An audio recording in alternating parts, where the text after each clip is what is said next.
eu vou repetir a aula do dia 2. Nessa aula, nós falamos basicamente de algumas definições. E a primeira definição que a gente abordou é justamente o que é música. E essa definição do que é música, na verdade, ela é muito, muito ampla.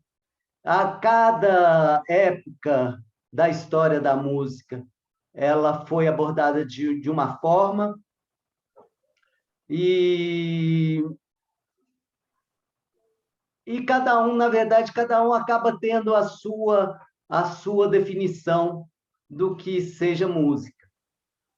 Eu vou compartilhar aqui algumas definições, só para a gente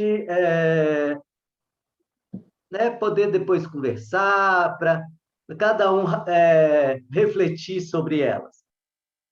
A primeira definição que eu apresentei é uma definição do filósofo Jean-Jacques Rousseau, que era também músico. É, ele tem várias obras num estilo que a gente chama estilo galante, um estilo pré-clássico, né? Então, ele viveu ali naquela passagem do classicismo, e para ele, a música é a arte de reunir sons de maneira agradável ao ouvido.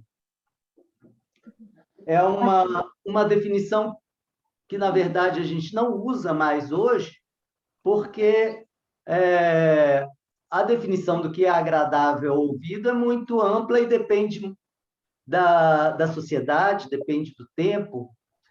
E mesmo falar que é reunir sons de maneira agradável ao ouvido, nem sempre é verdade. Às vezes uma música impacta sem ser propriamente agradável. Ela pode ser dura, pode ser dissonante, pode ser bastante, entre aspas, até desagradável à primeira vista ou à primeira audição, mas ela pode nos impactar. Isso acontece em toda a arte, né? A gente, às vezes, assiste um filme de terror, ou um filme que é muito triste, mas aquilo impacta, nos impacta, né? E com a música, a mesma coisa. Uma outra definição, que é uma definição que está no livro de História da Música, que eu até apresentei na aula passada, mas vou apresentar aqui novamente, que é um livro de História da Música muito bom, que é esse livro aqui, ó. Se você, né, quem tiver oportunidade, quiser ter um livro de História da Música realmente completo, esse livro, História Universal da Música, de Roland de Candé. Ele é um livro em 2 volumes, muito completo, sobre história da música. Até falando sobre isso, um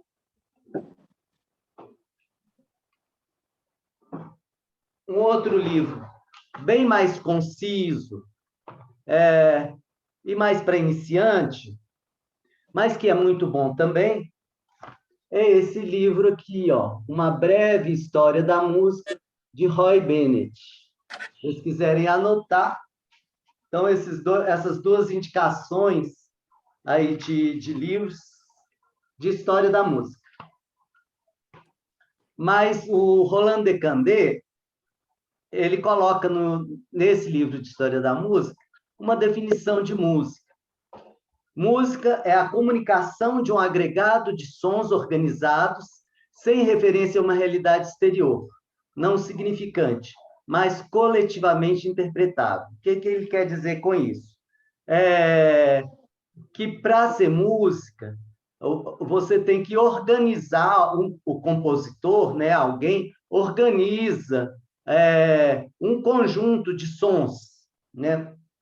E esse conjunto de sons, ele não tem uma significação referencial, como o discurso, mas ele o que faz a música ser música é ela ser coletivamente interpretável. Quer dizer, um grupo de pessoas interpreta aquela organização sonora como música.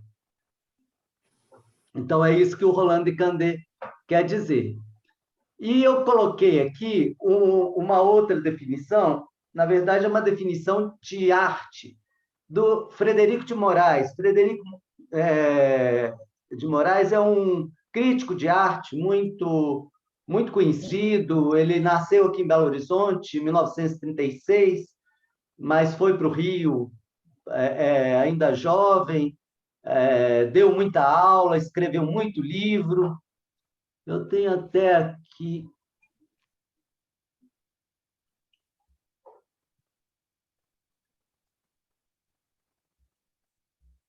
Ele escreveu vários livros, mais de 15 livros.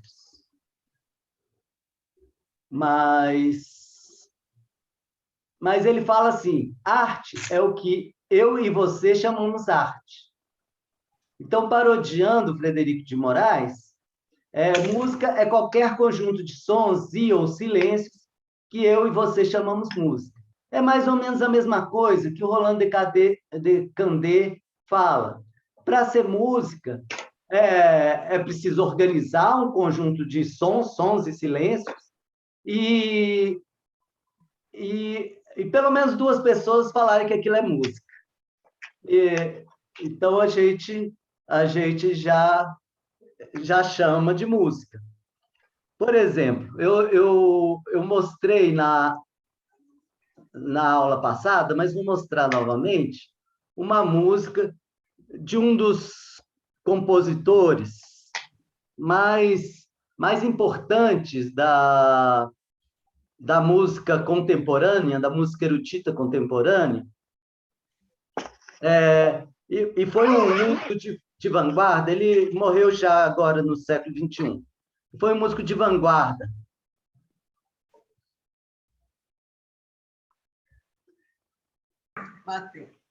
E ele compôs essa música que eu vou mostrar aqui para vocês, que é um quarteto para helicópteros. Eu já vi uma crítica e uma pequena análise dessa música. Na verdade, é uma música bastante complexa, em que ele usa elementos da música tradicional, mas o resultado é muito inusitado. Então, vocês vão ver aqui.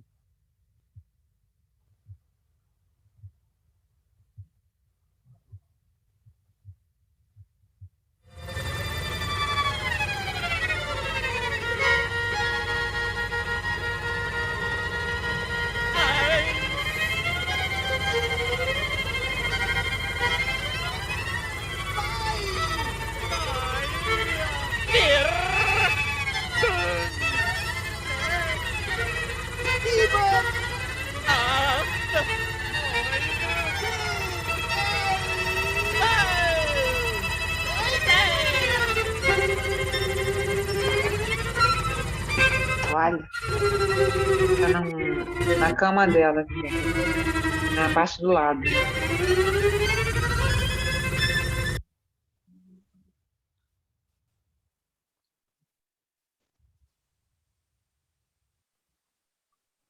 Então, esse é um quarteto para 4 helicópteros, na verdade, um quarteto de cordas, em que eles estão dentro de um helicóptero, e o barulho do helicóptero, a hélice do helicóptero, é parte da música. Faz um moto contínuo para a música, e é o elemento central da música, na verdade. Os instrumentos de cordas imitam, de certa forma, o motivo da hélice do helicóptero, né? Isso. Se eu e o Stockhausen consideramos música, é música, né? Então, até no exercício que eu mandei para vocês, vou mandar de novo, eu peço que vocês façam a sua definição. né? A definição que vocês acham que é a melhor para a música. Vou falar agora dos parâmetros do som. Todo som tem 3 parâmetros que são inerentes à física do som. E um quarto parâmetro, que sem o qual nada no mundo existe, que é o tempo. Por isso, a gente tem 4 componentes. Os 3 componentes que são inerentes à física do som são: o primeiro é a frequência sonora. E a frequência sonora é a definição da altura do som, se ele é grave ou é agudo. O som musical, eu vou virar aqui para um piano. O som musical, ele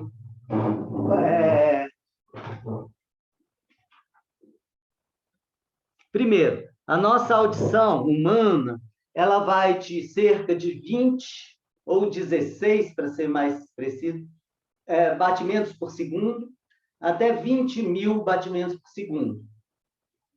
Mas o som musical, ele começa nessa nota aqui, que é a nota mais grave do piano.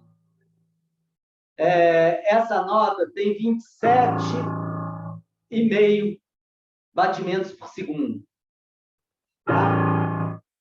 Essa 27,5, essa 55, 110, 220, 440,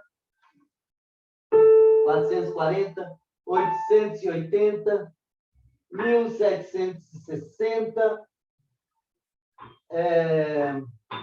3.340. Então, a gente vai até 4.000 e poucos batimentos por segundo. Essa extensão que a gente utiliza musicalmente, pelo menos na música ocidental. Mas a gente pode utilizar até sons um pouco mais agudos que isso. Mas a gente nota, por exemplo, que essas notas finais aqui do piano, elas já são pouco diferenciáveis.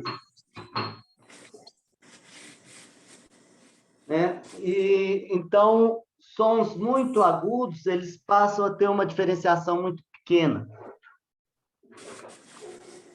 Então, a gente utiliza mesmo, musicalmente, entre 27 e 4.000 e poucos. Aqui eu coloquei precisamente 4.176 ciclos por segundo. O Lá, que se afina orquestra, ele só foi definido em 1939. Então, as orquestras do século XIX, todas, elas tinham afinações um pouco diferentes. Como que se produz essa frequência? Instrumentos que têm o som produzido por vibração de corda, quer dizer, um violão, a frequência vai depender do comprimento, da espessura e da tensão da corda. No caso do violão, o comprimento é sempre igual, mas a espessura varia. Se é produzido pela vibração do ar em um tubo, são todos os instrumentos de sopro, né, como a flauta, clarinete, saxofone, a trompa, o oboé, todos esses dependem do comprimento e da largura do tubo. E os instrumentos de percussão, os instrumentos de pele, vão depender da área livre da pele, da tensão e da densidade do material para se definir a frequência, a altura daquele som. Então, o primeiro parâmetro é a altura. O segundo parâmetro é a intensidade.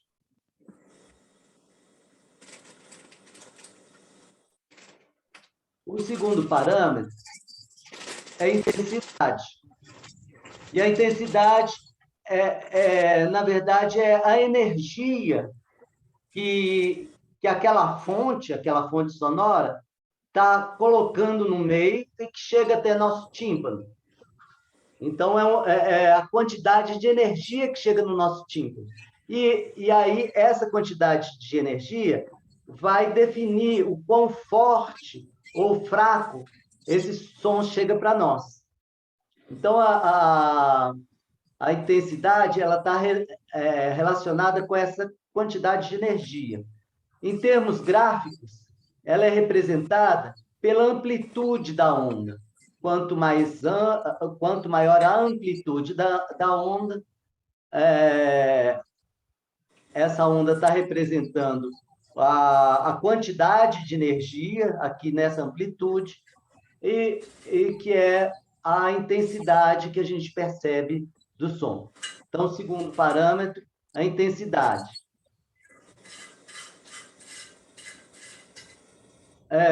E o timbre? O timbre é a cor, o terceiro parâmetro. O timbre é a cor do som. É a diferenciação de um som emitido por instrumentos diferentes. Então, por exemplo,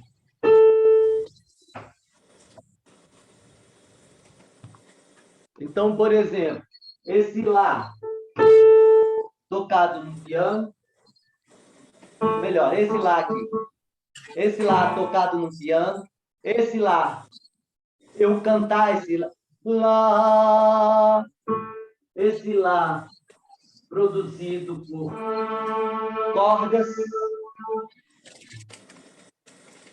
ou esse lá produzido por tubos. É o mesmo lá, estou tocando com a mesma intensidade, mas cada um tem uma cor diferente.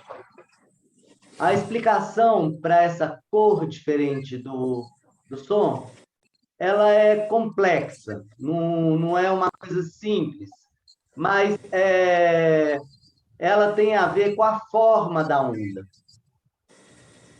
E isso vai ser até importante eu explicar um pouquinho isso, porque a gente vai ver na próxima aula alguma coisa relacionada a isso.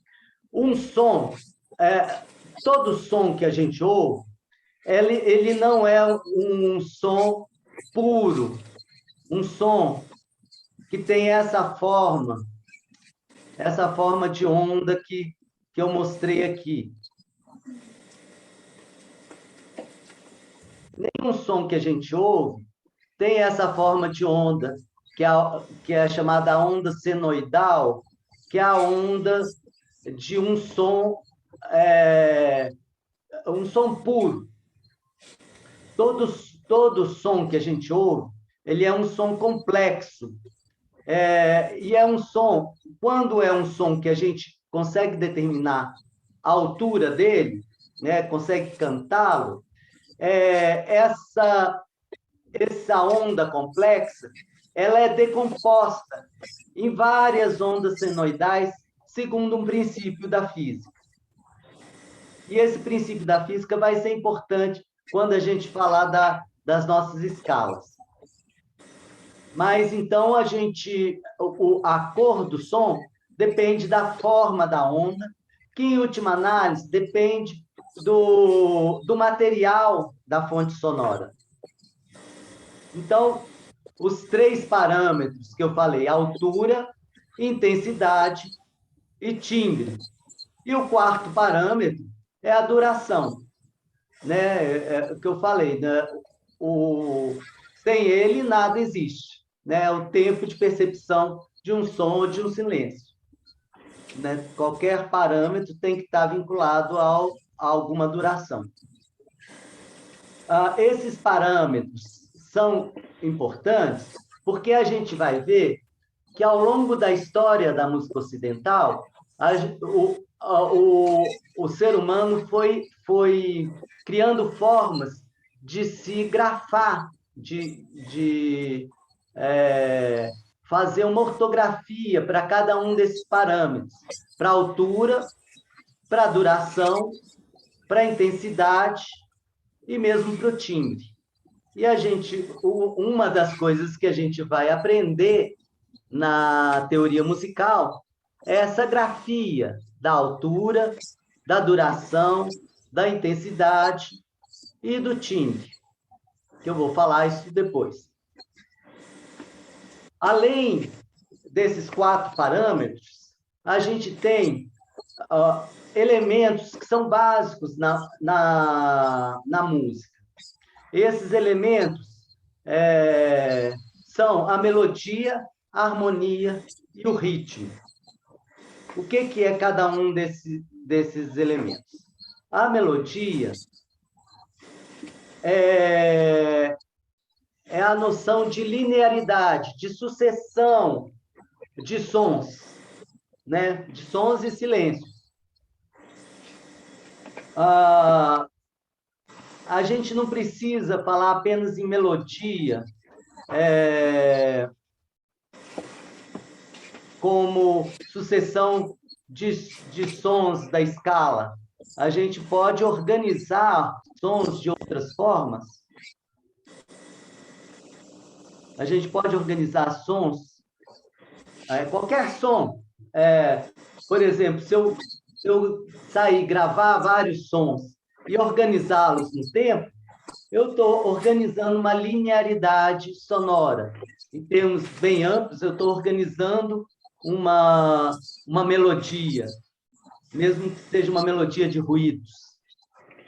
Então, a melodia tem a ver com a linearidade, né, a sucessão dessa organização sonora. A harmonia. Eu escrevi aqui, ao invés de pensar harmonia, que é encadeamento de acorde, geralmente é ligado ao sistema tonal, vamos pensar como um elemento básico da simultaneidade, a conjunção simultânea de quaisquer objetos sonoros. Então, aquele exemplo que eu coloquei,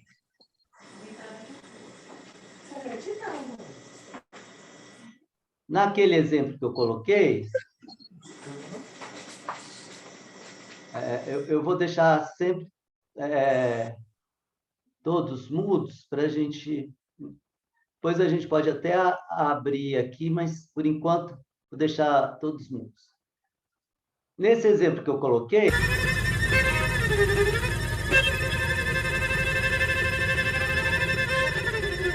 a gente tem uma simultaneidade que acontece aí da hélice do helicóptero com os 4 instrumentos de cordas. Essa simultaneidade é uma harmonia, né? Um pouco diferente daquela harmonia que a gente está habituado, de acordes, que se toca no violão e tal, mas isso é também uma harmonia. Toda simultaneidade, ela está ligada a essa harmonia no sentido amplo. E o ritmo? O ritmo é realmente o elemento básico, sem o qual nada tem existência e a música não tem existência. Na música representa qualquer mudança de algum parâmetro. Então, por exemplo, eu posso ter só um som, mas quando eu tenho ritmo nesse som, quando eu altero qualquer coisa desse som, eu crio ritmo. E sempre que a gente consegue aprender padrões de duração, padrões rítmicos, a gente percebe aquilo como uma música. Então, por exemplo, eu posso ter só um som, eu cantar um som, por exemplo, mas se eu faço isso,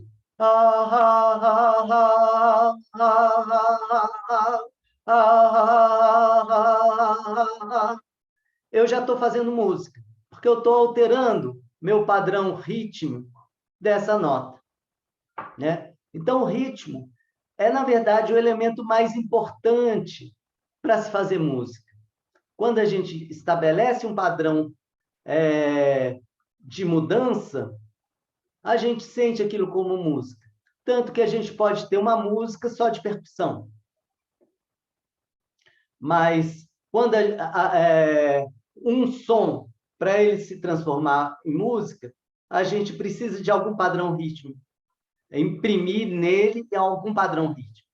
E se a gente imprime nesse som algum padrão rítmico, a gente produz música. Então, uma definição da música pode ser essa de uma organização sonora com um determinado padrão rítmico. Também é uma definição de música. A gente tem na música, como elemento também da música, o que a gente chama de textura. Textura é a combinação desses elementos, da verticalidade, da horizontalidade, né, da melodia e da harmonia, no tempo. E essa combinação ela vai tecendo uma trama sonora, ela vai tecendo um tecido sonoro mesmo, que pode ser mais denso, mais rarefeito, e essa combinação, essa trama sonora, a gente chama de textura musical. A gente tem, tradicionalmente, 4 texturas musicais. Uma textura musical, que foi a textura básica de boa parte da Idade Média, é a textura que a gente chama de monofônica.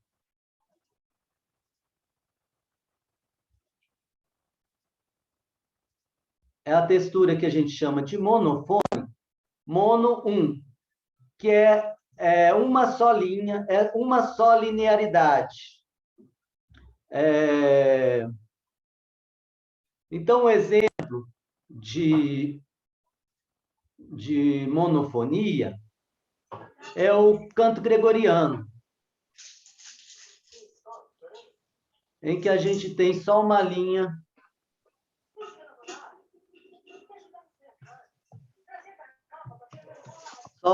melódica.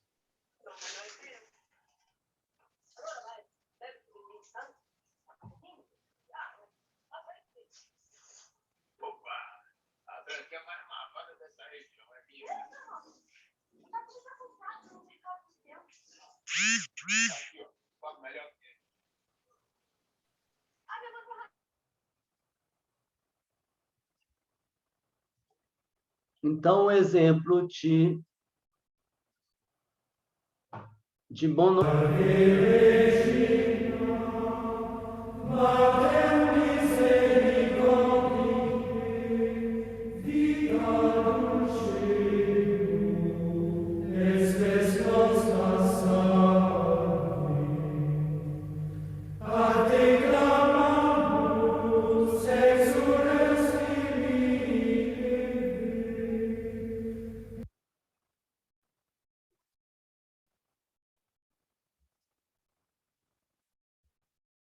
Então, isso é uma monodia. Além da monodia, a gente tem a polifonia. Polifonia são 2 ou mais linearidades. A gente pode ter o termo polifonia no sentido mais genérico, como qualquer combinação de linearidades. Mas, tradicionalmente, a gente chama polifonia quando cada uma dessas melodias, dessas linearidades, elas têm uma importância equivalente. Elas são, de certa forma, independentes uma da outra. Então, quando a gente consegue até perceber uma melodia diferentemente de outra,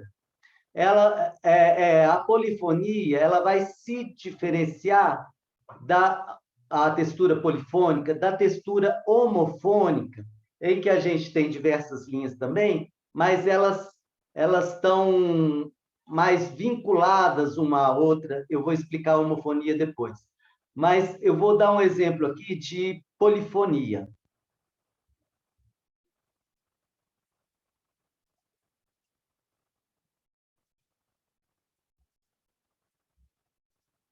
Essa aqui é uma polifonia, porque a gente percebe claramente cada linha melódica, inclusive cada linha melódica entra num momento diferente. Vamos ouvir aqui.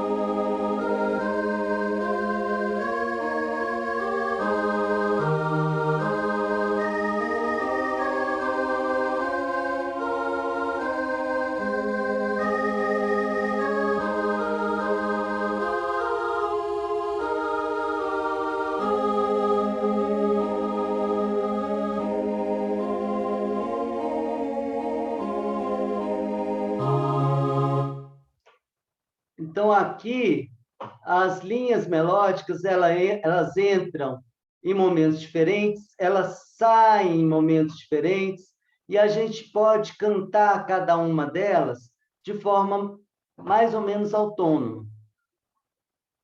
Isso é uma polifonia, no sentido tradicional. A diferença de uma homofonia. A homofonia, a gente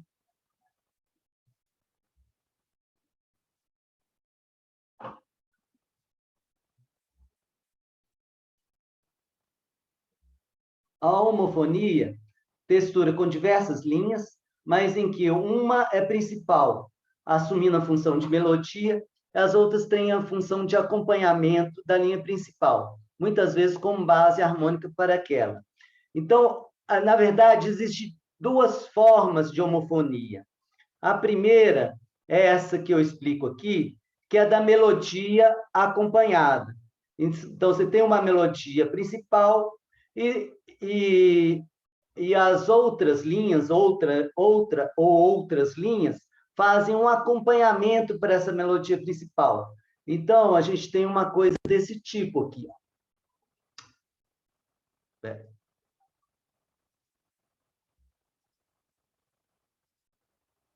Uma coisa desse tipo aqui.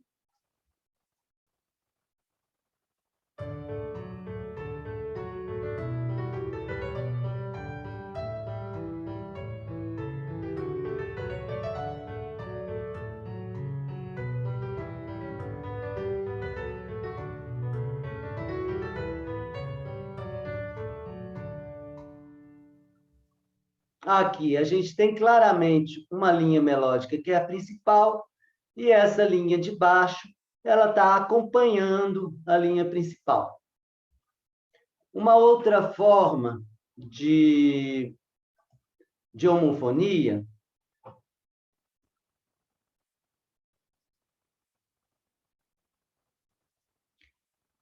é aquela em que a gente tem várias linhas, mas elas estão todas sincronizadas, cantando no mesmo ritmo e formando um bloco, como acordes. A gente canta muito em coral nessa forma de homofonia em acordes, em blocos. E é algo assim, deixa eu achar aqui.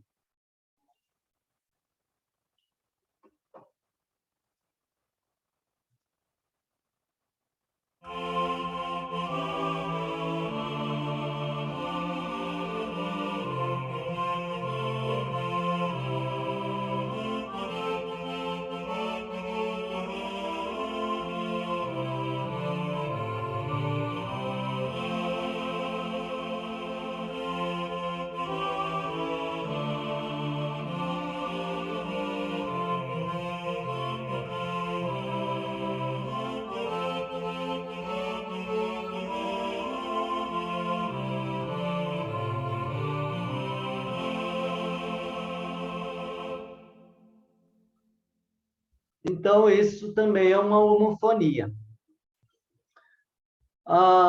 Além da monodia, da polifonia, da homofonia, a gente tem uma forma que não é muito comum, uma textura que não é muito comum na música ocidental, mas ela já foi mais comum na antiguidade e também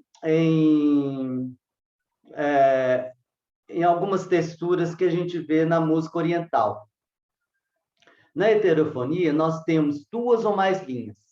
Não temos exatamente uma que é principal, mas essas linhas, elas são dependentes ou semelhantes. As melodias seguem mais ou menos o mesmo desenho uma das outras, com pequenas variações. Então, uma heterofonia é algo assim.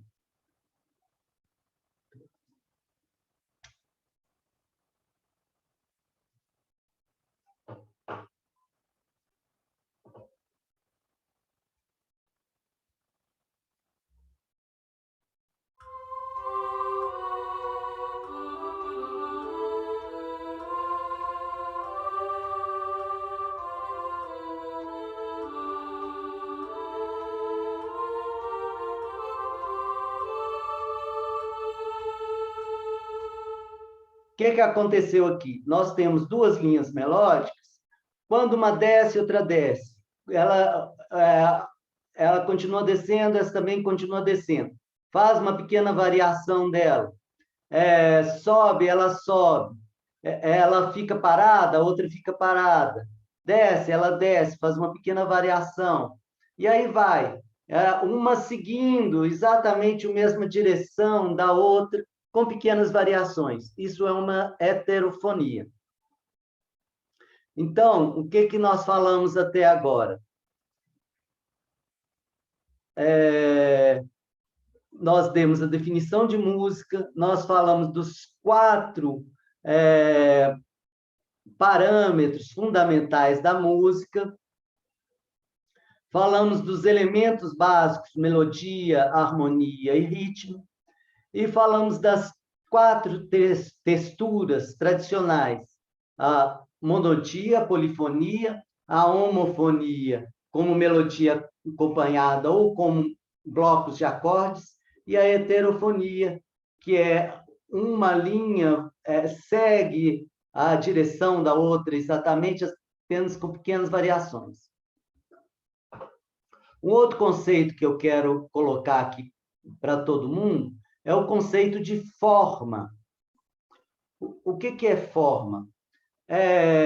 Toda música, ela, para ter unidade, ela tem que ter uma organização das ideias. Ela tem que organizar as ideias de tal forma que ela tenha alguma unidade. Para isso, é fundamental que a gente tenha elementos que são de reiteração, quer dizer, que se repetem ou variam, e elementos que são contrastantes, que são novidade. Esse equilíbrio entre a reiteração e o contraste é que faz uma música ter a sua unidade, ser concebida como um todo, como um objeto musical, um objeto de arte como um todo.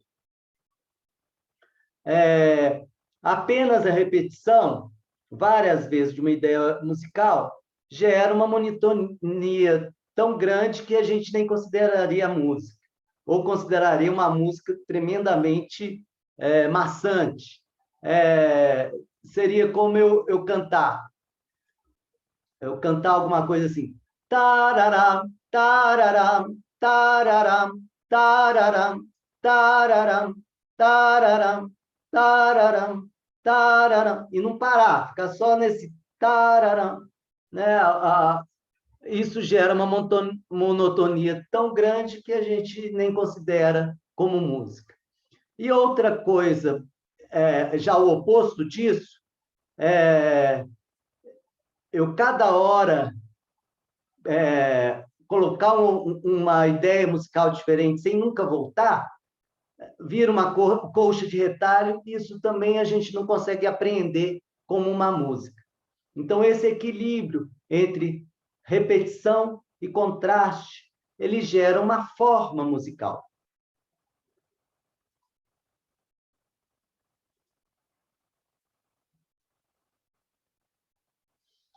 Então, o compositor pode apresentar uma música com 2 sessões, pode apresentar com 3 sessões, uma que volta à primeira, Pode ter uma seção principal que serve de um estribilho para a música, né? Um refrão para a música, e dessa forma cria-se a unidade na música.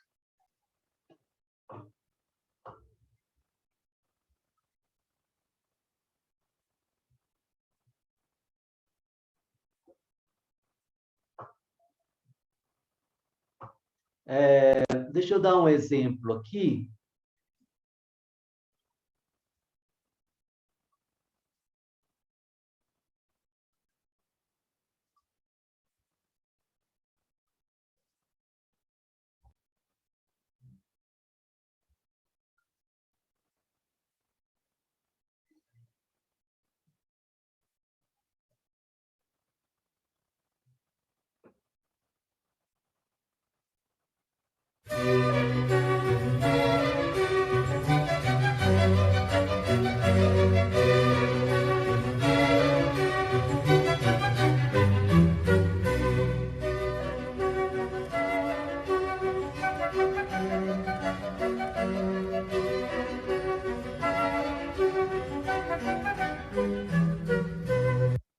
Então, aqui, Bach tem uma linha melódica e ele repete essa linha melódica.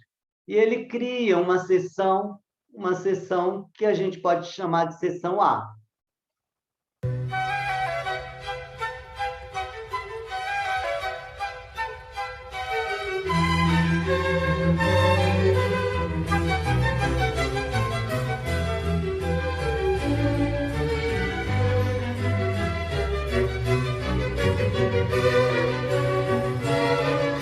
Então, ele criou uma outra seção, diferente, mas com elementos semelhantes, mas diferentes. E agora ele voltou para aquela frase inicial.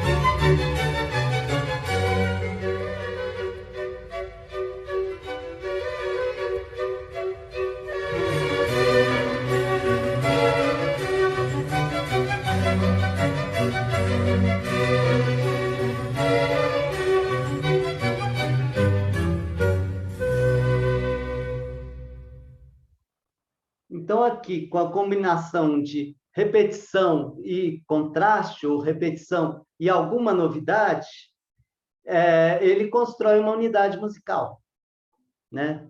E isso é chamado de forma musical. Antes da gente passar para um pouquinho de técnica vocal, e a gente levantar aí da cadeira, alguém quer fazer alguma pergunta? Teria só que abrir o microfone, um de cada vez. Sim, Eu quem? quero. Maria Ângela. Maria Maria Ângela, textura é a mesma coisa que tessitura? Não, né? Não, são dois conceitos diferentes. Textura, como eu falei, é essa trama musical, essa combinação da linearidade e a verticalidade, né? Como que as linhas se combinam de forma mais ou menos independente. Isso forma texturas diferentes. Isso é textura. Tessitura é um termo que a gente usa para registro, amplitude do registro, seja de voz ou de um instrumento. Então, a tessitura do tenor, ele vai do Dó 3 ao Lá 4. Né? É a tessitura. Verdade, é o alcance, né? O alcance do instrumento. É o alcance. Então, são dois conceitos diferentes. É verdade, lembrei. Obrigada.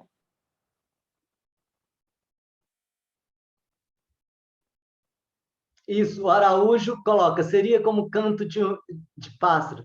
Não de todos, claro. Eu não sei que horas que ele colocou essa observação, mas essa observação seria, por exemplo, ligada à linearidade. A linearidade é uma sucessão de sons, né? A monodia, um pássaro canta uma monodia também, né? E às vezes muito monótono, né? Um pássaro cantar sempre a mesma coisa, tá, tá, tá, tá, tá, tá, tá, tá, tá, né? Às vezes a gente precisa de um conjunto de pássaros para formar uma melodia de pássaros, né? Ali a gente só tem um elemento. Como se fosse um bem-te-vi, que ele fica...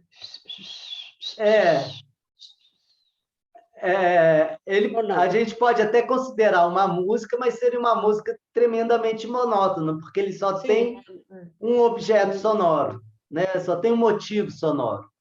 Uhum. Então é isso. Alguém mais? Alguma observação? Aí preparem, cada um de vocês prepare a sua definição de música, né? Pensa o que é música para cada um. Aí pode colocar lá no grupo. Vamos ver as diferentes definições de música que cada um tem. Tá? Vamos ficar de pé? Todo mundo, vamos ficar de pé. A gente movimentar um pouquinho. Porque eu falei demais, né? As próximas aulas já não vão ser mais tanto de definição, e aí a gente vai até abrir o microfone mais vezes. Um vai cantar, outro vai cantar, e aí a gente vai ser um pouco mais dinâmico nesse sentido. Mas eu quero agora falar um pouquinho de técnica vocal. A gente tem 4 elementos que são básicos para a técnica vocal. O primeiro elemento é o corpo inteiro. E o corpo inteiro em que sentido? A gente precisa de uma postura com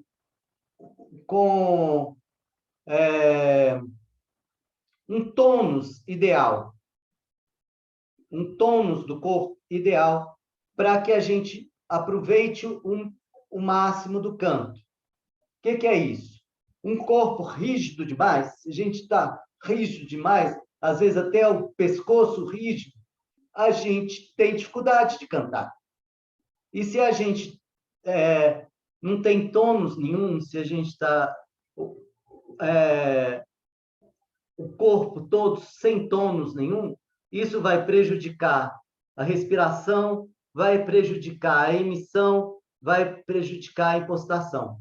Então, a gente precisa de um tônus ideal, que é o tônus de um corpo flexível, porém com energia. Para isso, a gente pensa no corpo todo, pensa nas pernas que tem que dar uma base para que a respiração possa ocorrer de forma mais efetiva, né? Muitas vezes os cantores de ópera cantam deitado, cantam assim na posição mais difícil possível, mas eles treinam para isso, né? Eles treinam e, na verdade, é um domínio muito grande do corpo a tal ponto que você pode cantar em posições diferentes. Mas o ideal para nós, que cantamos em coral, é que a gente tenha sempre uma posição ereta, uma posição firme, uma posição que tenha uma base de pernas e de quadril, que sustente a nossa respiração. Então, esse primeiro elemento do canto é esse tônus ideal, né? Um tônus que é flexível, mas com energia. O segundo elemento fundamental no canto é a respiração, é o controle da respiração, que é basicamente o controle do diafragma. O diafragma é um músculo nesse formato que separa a cavidade torácica da cavidade abdominal. E o pulmão, os pulmões, eles ficam assentados no diafragma, de tal forma que quando o diafragma abaixa assim, o abdômen expande, né? Mas o diafragma abaixando, o volume do tórax aumenta. E os lobos inferiores do pulmão, eles vêm junto com o diafragma. Isso amplia a nossa capacidade respiratória. Então, quando a gente abaixa o diafragma, a gente faz isso, o pulmão desce e o ar entra naturalmente. O ar entra por diferença de pressão, porque o volume interno aumenta, o volume torácico, o volume pulmonar aumenta, a pressão interna do pulmão fica menor do que a pressão externa, a pressão do ar, e o ar entra. Então, apenas da gente fazer isso, ó, ou seja, a gente relaxa a glote e abaixa o diafragma, o ar já entra.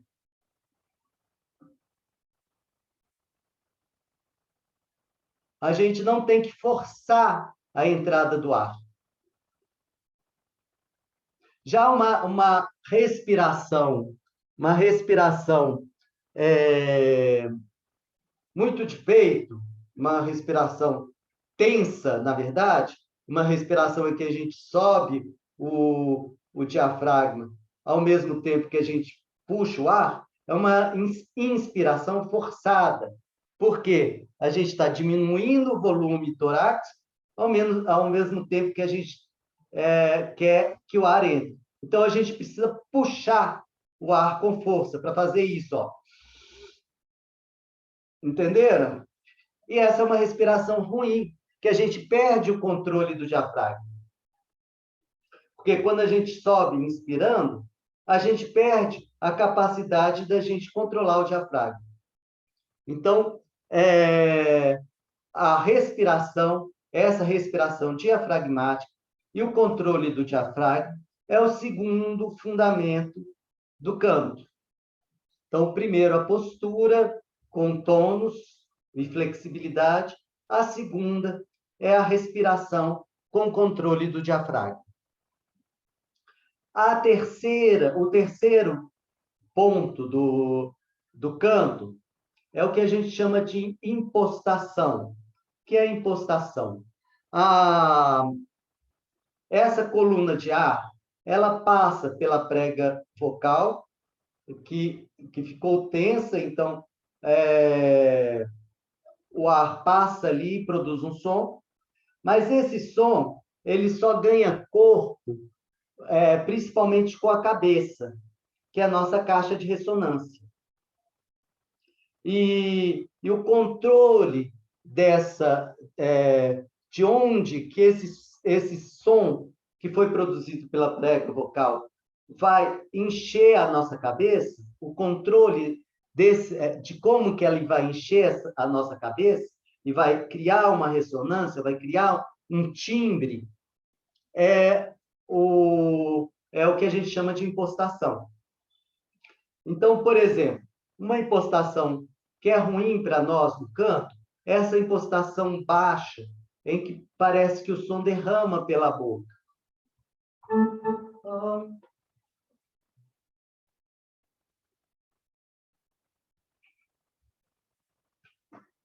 Então, por exemplo,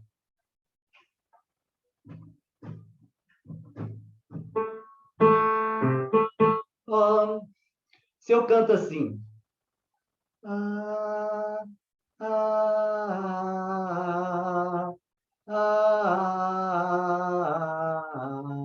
eu estou fazendo o som derramar pela boca.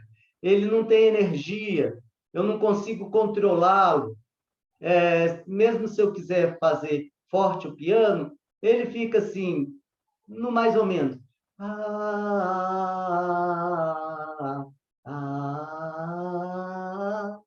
Já quando eu controlo aonde que eu quero chegar com essa coluna de ar que virou som, eu consigo colocar cor nesse som e eu consigo controlar esse som.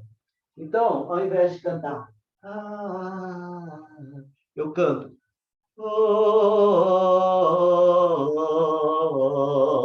E aí eu posso controlar.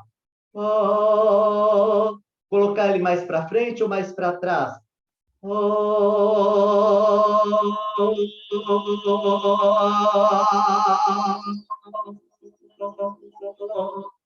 Eu posso controlar onde que eu quero colocar, né? Para isso, a gente sempre, sempre, sempre mira essa coluna de ar que virou som para a nasofaringe, né? A gente tem a cavidade bucal e a gente tem a cavidade nasal, que é muito mais do que as narinas, né? Do que o nariz. Ela vai lá para dentro e lá dentro a gente tem assim como se fosse 3 andares e nesses andares a gente tem os canais que ligam a essas cavidades, que são as cavidades paranasais, né? Os 6 paranasais, que a gente tem cavidade aqui, tem cavidade aqui, tem cavidade aqui, e todas essas ligadas através de dutos a partir da nasofaringe. Então, quando a gente mira esse som para a nasofaringe, a gente preenche essas cavidades de som. E é esse o nosso objetivo na impostação, terceiro fundamento do canto. E o quarto fundamento é a articulação. Isso porque a gente tem sempre impedimentos ao som, né? Todo lábio, língua, glote, fazem impedimentos ao som. E se a gente não tem essa articulação ágil, leve, ágil, a gente vai ter mais impedimento do que som. É como uma pessoa alcoolizada falando.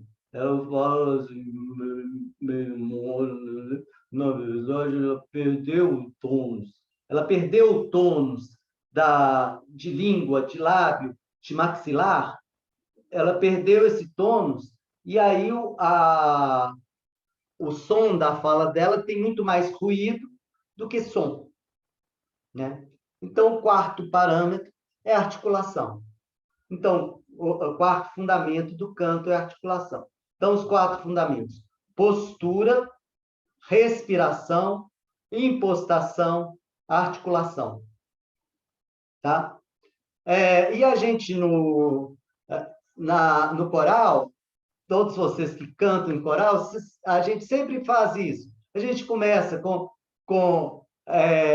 um aquecimento, a gente aquece o corpo de várias formas, ou movimentando, fazendo alguns exercícios, movimentando o ombro, todas essas atividades, na verdade, a gente está colocando tônus aí para o corpo, para a gente ter uma postura e uma tonicidade corporal, né? A gente faz exercício de respiração, a gente faz exercício de ressonância, de impostação, e a gente faz exercício de articulação. Zio, zio, zio, zio, zio, nio, nio, nio, nio, nio. Todos esses exercícios que combinam várias vogais, consoantes e vogais, são exercícios de articulação. Luo, luo, loi, loi, loi, loi. Todos esses exercícios são exercícios de articulação, para a gente treinar a articulação, né? Então, vamos começar aqui com respiração. Eu queria que vocês colocassem a mão aqui, ó, nas costelas. E começa expirando, soltando o ar. Agora, inspira. E sente as costelas abrindo, ó. E expira. Sente as costelas fechando. Inspira. E expira.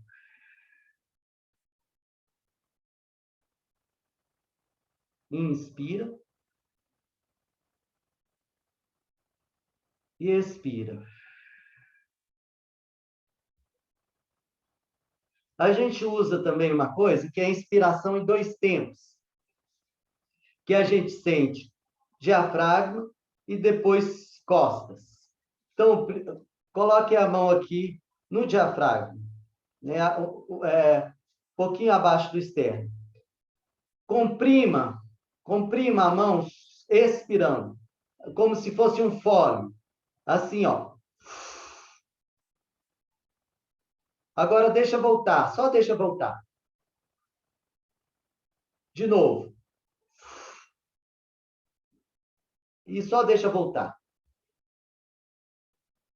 De novo. E deixa voltar. Agora a gente vai fazer a segunda etapa. Expirando. Primeiro, deixa voltar. E depois força aqui nas costas. E agora solta tudo. E comprime. Então, ó, nós estamos fazendo uma inspiração em 2 tempos e uma expiração em 2 tempos, tá? Então, ó, eu vou começar comprimindo.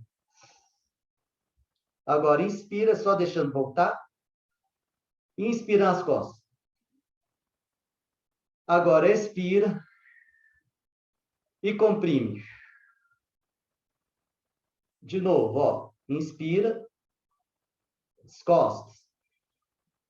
Expira, comprime. Inspira, costas. Expira, comprime.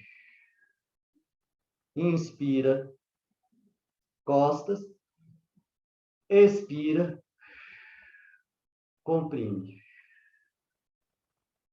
Agora, terceira coisa, controle de diafragma. Nós vamos inspirar e prender. Mas ao prender, nós vamos deixar o maxilar relaxado, que isso faz com que a glote fique aberta. Porque uma forma da gente prender o ar é travando a glote. Mas essa forma é ruim, porque a gente precisa da glote, do pescoço relaxado. Então, a gente vai prender o ar com o diafragma. Como que é isso? Inspirou e prendeu. Mas ao prender, olha aqui a minha boca, ó. Vou fazer de novo. Inspirar e prender. Eu estou com o maxilar relaxado. Ao ficar com o maxilar relaxado, minha glote fica relaxada. Então, ó. Entenderam? Tá? Então, ó, inspira e prende. Expiro. Inspire e prendo. Expiro.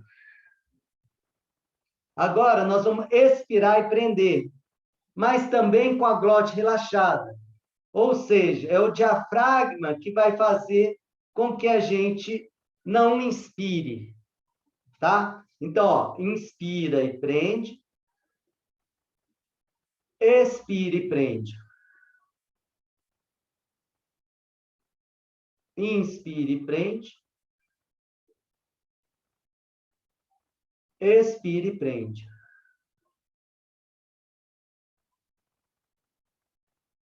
Conseguiram perceber? Ao expirar, a tendência que a gente tem para prender sem ar é travando o glote. Mas se a gente deixa a glote relaxada, a gente tem que controlar com o diafragma. Tá? Esse exercício é isso. Inspire e prende. Expire e prende com a glote relaxada. Inspire e prende. Expire e prende com a glote relaxada. Perceberam?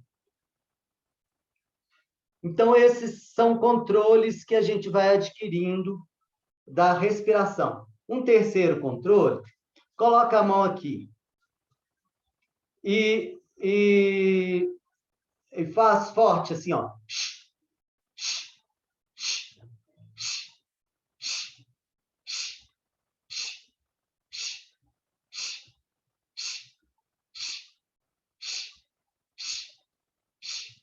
Vamos mudar aqui, ó.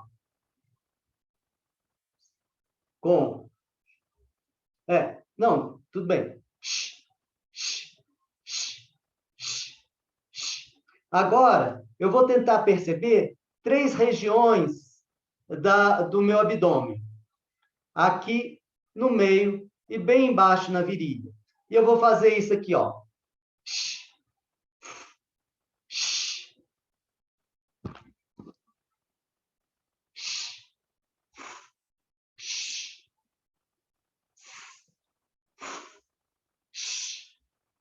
Façam com a mão, porque a mão ajuda a sentir. Então, ó.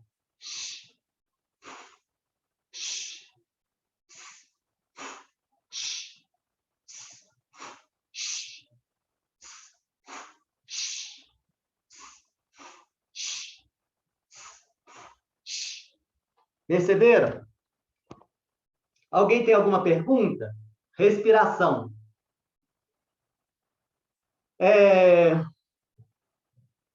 Então, com esse... A gente sempre, para cantar, a gente controla o diafragma. Então, a gente inspira e sente uma leve tensão no diafragma. Então, ó, inspira, eu vou inspirar e cantar. Oh, eu sinto a inspiração e uma travadinha aqui. Coloquem a mão aqui e façam isso, ó. Oh, todo mundo com o microfone fechado, porque senão é uma barulheira danada. Aqui, ó. Oh, não, abra o microfone, todo mundo. Vamos fazer barulho. Abra o microfone.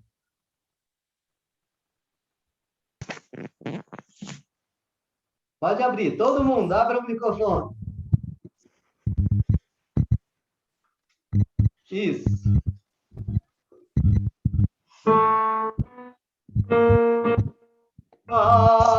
Então, ó. Isso, mas aqui, ó, na minha regência aqui, ó. Então, na hora que eu faço isso, é inspirar. Inspira, prende, canta. Então, ó.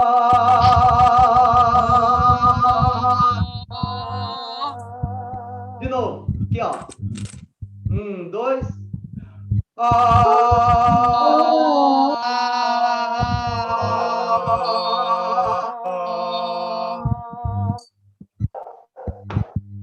Esse gesto, ó. Cortei.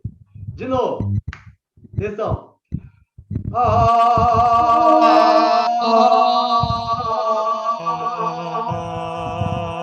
Isso. Em cada um desses As, eu senti diafragma. Eu senti o diafragma. Eu tenho que sentir o diafragma o tempo todo. Ele fica tensionado enquanto eu estou cantando ar. E ele só relaxa quando eu paro. Vamos fazer agora um outro exercício, que é um exercício de vogais. A gente tem, no canto, 7 vogais. A, E, I, O, U. Tá? Então, A, E, I, O, U. A vogal A é a vogal mais relaxada do ponto de vista da língua e do lábio. Então, quando a gente canta a gente relaxa a língua, a gente assenta a língua e a gente fica com o lábio relaxado. E a articulação, ela está sempre relaxada. Tá? A articulação aqui sempre relaxada. Sempre numa abertura confortável. A gente não canta assim, ó. né? Aberta demais, que dá até um trinco na articulação, mas também não canta assim, ó, com o lábio fechado. A gente canta com uma abertura natural, mas sempre com uma abertura, né?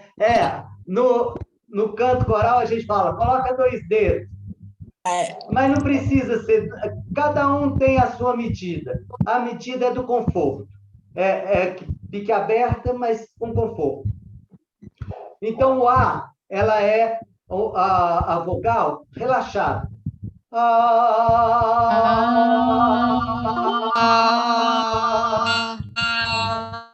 Aí, a partir do A, a gente tem vogais que são vogais de lábio e vogais que são vogais de língua. O que significa isso?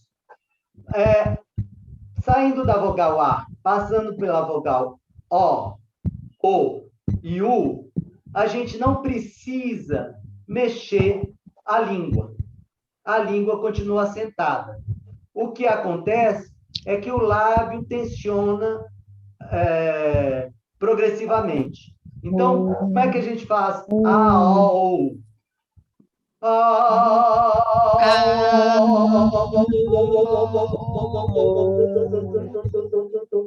Então, ó, vamos prestar atenção em 2 coisas. Diafragma, sempre levemente tensionado durante todo esse exercício. E 3 coisas.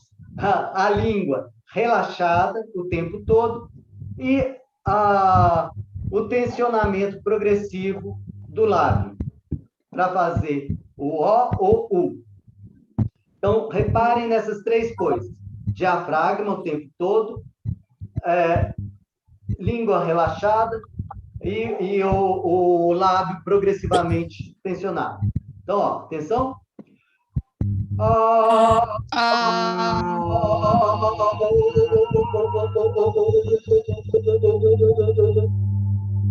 Vamos lá.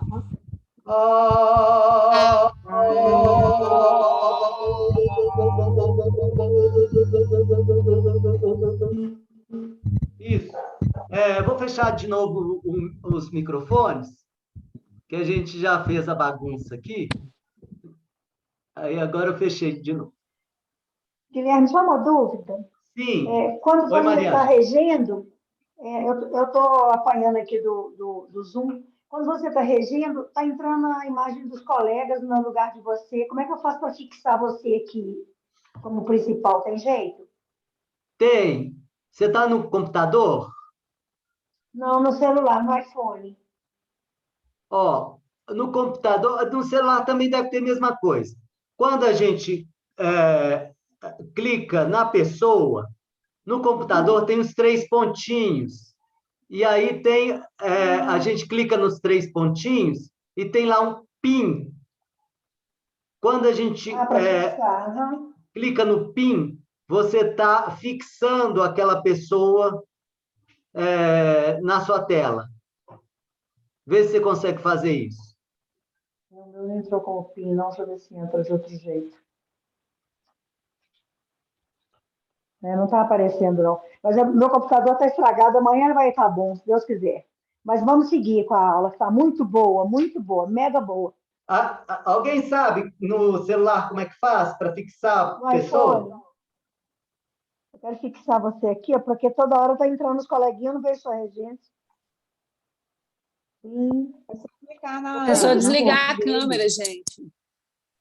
Pois é, de todo mundo, né? Mas aí tem gente que não desliga. Não, mas se clicar, desligar a câmera. Você clica na imagem do Guilherme. Do Guilherme. Você clica na imagem dele. E desliga a câmera sua. Não precisa desligar a câmera dela. É só clicar só na imagem do Guilherme e aumenta. À direita ali, ó. Então clica na minha imagem. E ele aparece só ele e os colegas em cima.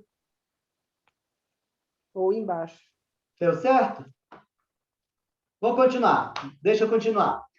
Então, eu falei do A, O, U. Agora, são vogais de lábio.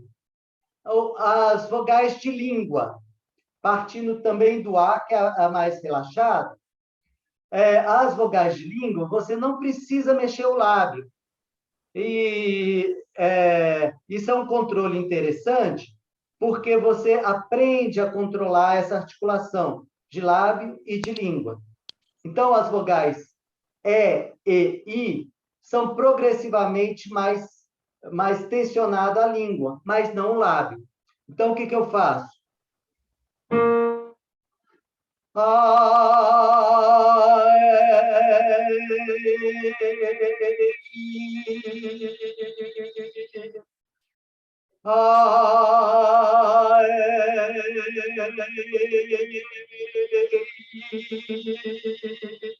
Eu não preciso mexer nem maxilar, nem lábio.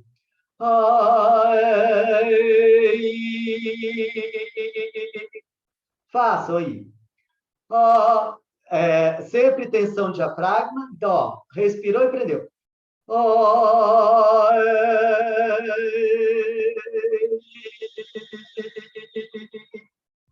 De novo, ó.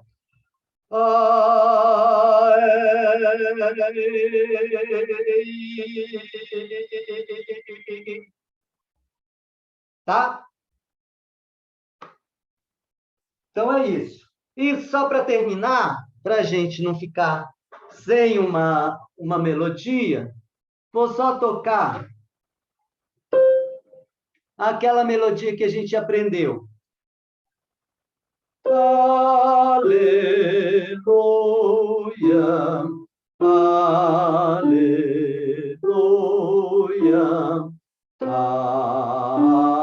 amém, amém.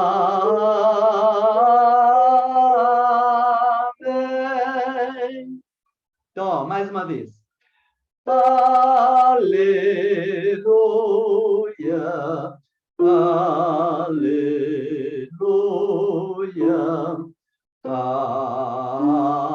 amém,